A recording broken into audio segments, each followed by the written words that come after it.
Strings vibrated beneath my fingers as a C-sharp octave blared through my amp. I'd been messing around for about 15 minutes, maneuvering between chord progressions, but this particular chord planted an idea in my brain.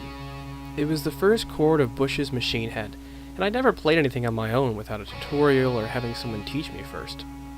After 4 years of playing guitar, had I finally stumbled upon the art of learning a song by ear? As I began typing the phrase Bush Machine Head into UltimateGuitar.com, I instinctively moved my left hand 2 frets up the fretboard to hear the second chord of the song. So I closed my laptop and aimed for the next chord. About 4 years before this epiphany, I started taking guitar lessons at a local music store, which was pretty much my parents' way of giving me an outlet unrelated to academics. They were probably hoping it would stimulate my interest in school, but I was hellbent on becoming the next Jerry Cantrell or Tony Iommi. So every week I would come in for my lesson, my instructor would ask me what song I wanted to learn, and he'd show me how to play it. It probably wasn't the most orthodox method of learning, but if that's what it was going to take to headline Madison Square Garden one day, I wasn't about to argue. By the time I was 16, going to my weekly lesson had become a chore. Nothing specific had changed, but you could only play Iron Man so many times before you resent hearing it. So I did what any teenager battling an identity crisis would do. I quit.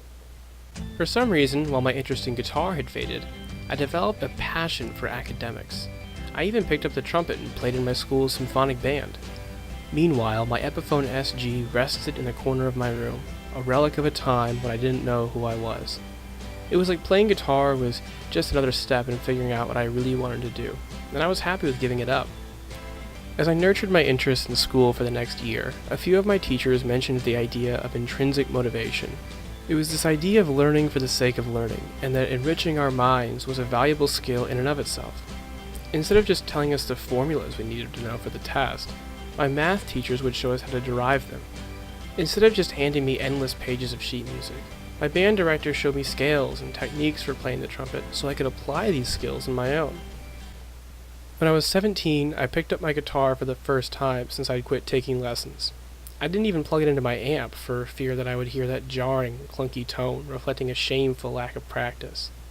But once I cradled my instrument once again, it no longer resembled an antique from a past life. Despite the agony of caressing filthy, unused, unloved strings, I wanted to turn it up to 11 and relearn every song I idolized as a kid. I didn't care if I never played any shows or sold any records or ended up on the cover of Guitar World. I just wanted to enrich my mind by relearning how to play.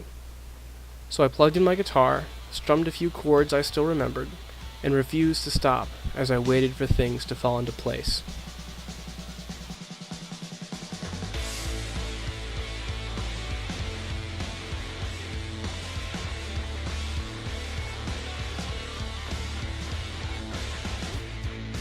Georgia.